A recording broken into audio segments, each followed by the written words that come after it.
Hello and welcome to Magnet Brains Hindi. मैं हूं आपका दोस्त और आपका होस्ट अनिल पाटीदार। दोस्तों, जैसा कि आप जानते हैं कि हमने बिहार बोर्ड के अंतर्गत कक्षा 8वीं के सामाजिक विज्ञान में हमारा भूगोल विषय शुरू किया है और भूगोल की जो हमारी किताब है उसका नाम है हमारी दुनिया।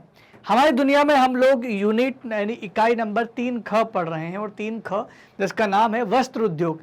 उद्योगों की श्रेणी में वस्त्र उद्योग हमारा जो दूसरा उद्योग है लोह इस्पात उद्योग के बाद आता है।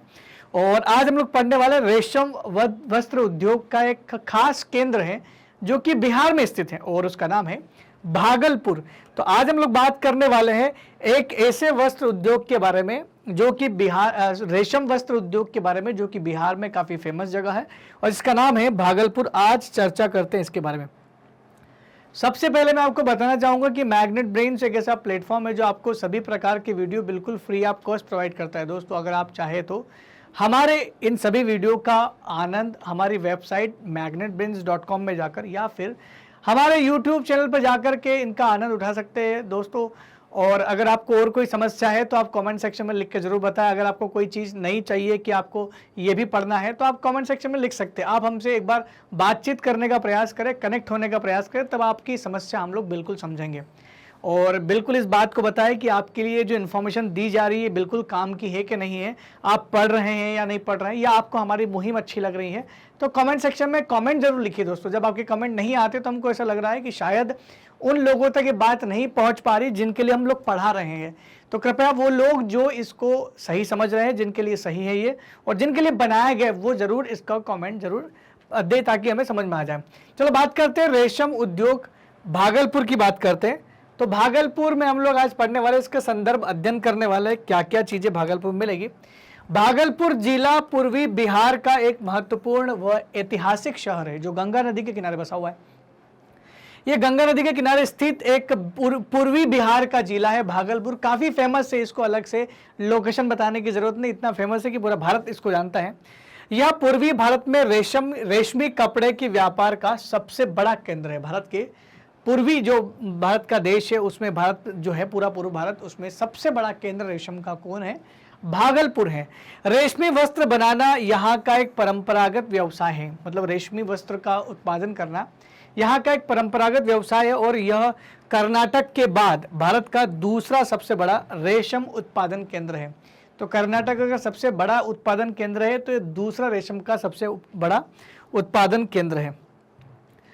यहाँ उत्पादित रेशमी वस्त्र को भागलपुरी सिल्क के नाम से भी जानते हैं। मतलब जो भागलपुर में रेशम उत्पन्न होता है उसको हम लोग बोलते हैं भागलपुरी सिल्क। और भागलपुर में प्रायः टसर सिल्क का उत्पादन होता है जो रेशमी वस्त्र का एक प्रकार है। टसर सिल्क का उत्पादन होता है जो कि एक रेशमी वस्त्र का ही एक प्रकार है। तो टसर, ध्यान रखना, ये एक रेशम का प्रकार है। भागलपुर में रेशम का उत्पादन के लिए निम्नलिखित अनुकूल परिस्थितियां पाई जाती है। अगर आपसे पूछे कि भाई भागलपुर ही क्यों, क्या कारण है कि भागलपुर में रेशम का उत्पादन होता है, तो उसकी जो अनुकूल परिस्थितियां उसकी चर्चा कर लेते हैं। तो पहली परिस्थिति है अनुकूल भौगोलिक दशाएं।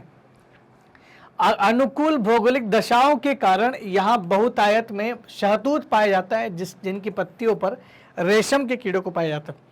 यहाँ की जो जलवायु है वो इतनी अनुकूल है और भौगोलिक दशा इस तरह की है कि यहाँ पर रेशम के कीड़ों का उत्पादन बहुत ज़्यादा मात्रा में हो सकता है। वो यहाँ पर जी सकते हैं, उनके लिए वातावरण बहुत अच्छा है। जल की उपलब्धता काफ़ी है, इसकी वजह से भी कर सकते हैं। और तीसरा है यहाँ पर परिवहन की सुविधा काफ़ी अच्छी है। यहाँ से किसी भी जगह पर आप ट्रांसपोर्ट कर सकते हो, तो परिवहन की सुविधा भी काफ़ी अच्छी। लेकिन इतना सब होने के बावजूद भी बहुत खराब हालत से गुजर रहा है ये क्षेत्र अभी फिलहाल में। तो इन अनुकूल परिस्थितियों के बावजूद भी भागलपुर का रेशम उद्योग खराब दशा से गुजर रहा है और इस उद्योग के समक्ष महत्वपूर्ण चुनौतियां, कुछ मुख्य चुनौतियां भी हैं। कुछ चुनौतियों का सामना ये उद्योग अभी कर रहा है, भागलपुर एरिया कर रहा है। क्यों कर रहा है?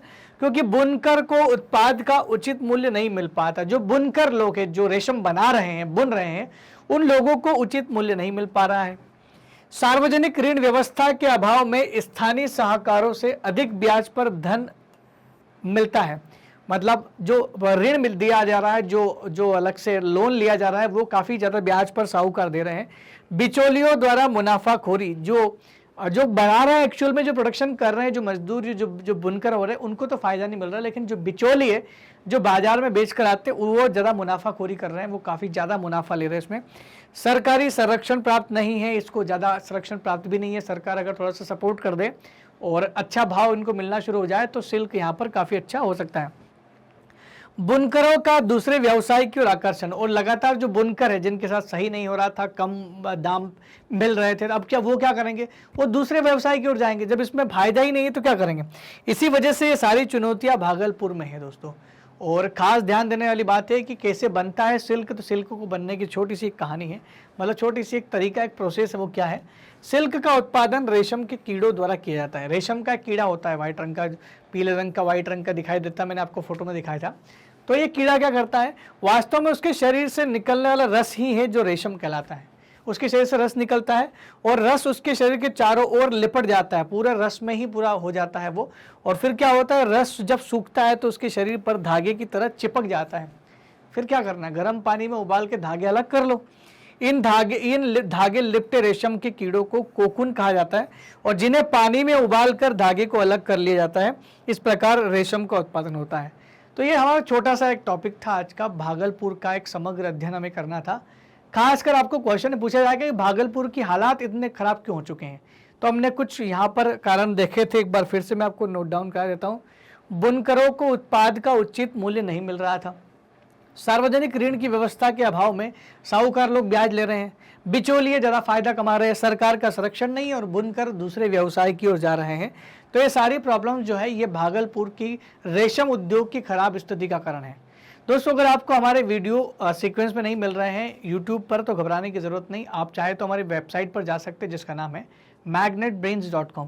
जैसे आप वेबसाइट खोलोगे आपको ऐसा दिखाई देगा, और यहाँ पर आपको मिलेगा India number 1 100% free online educational platform. यहाँ पर आपको क्या करना है, यहाँ पर आपको चौथे नंबर पर आपका बिहार बोर्ड दिख जाएगा। बिहार बोर्ड पर जैसे क्लिक करेंगे आपको अपनी क्लास 8 क्लिक करना है। जैसे आप क्लास 8 क्लिक करेंगे आपके सामने आपके टीचरों के नाम और सब्जेक्ट वगैरह सब कुछ आ जाएंगे। अब आपको कोई भी टीचर जो भी सब्जेक्ट पढ़ना है उसके हर एक टीचर के नीचे यहाँ पर रेड कलर में वॉच नाउ लिखा हुआ है, जैसा कि आप देख पा रहे हैं वॉच नाउ लिखा हुआ है। जैसे आप वॉच नाउ पर क्लिक करते हैं वैसे ही आप सीधे पहुंच जाएंगे अपनी वॉच ऑल वीडियोस में। यहाँ पर आपको सारे सारे वीडियो दिखाई देंगे, आप सीधे सीधे वीडियो देख सकते हैं यहाँ से। जैसे लेक्चर पर क्लिक किया, जैसे ही लेक्चर पर क्लिक किया आपका वीडियो हो गया शुरू, और बहुत ही आसानी से आप अपने नोट्स वगैरह बना सकते हैं। आप चाहे तो हमारे नोट्स जो है हमारी वेबसाइट से आपको नोट्स भी मिल जाएगी, वो भी आप अरेंज कर सकते हैं। बहुत ज़्यादा फायदा है दोस्तों। मैग्नेट ब्रेन्स आप लोगों के लिए लेकर के आया है 100% मुफ्त शिक्षा, जो क्लास 8 से क्लास 12 तक के सभी विद्यार्थियों को दी जाती है। दोस्तों, अगर आपको हमारा वीडियो बहुत अच्छा लग रहा है तो कृपया आप कमेंट सेक्शन में लिख कर जरूर बताएं। साथ ही साथ हमारे चैनल को लाइक, शेयर और सब्सक्राइब करना बिल्कुल भी ना भूलें। तब तक के लिए दोस्तों धन्यवाद, थैंक यू वेरी मच।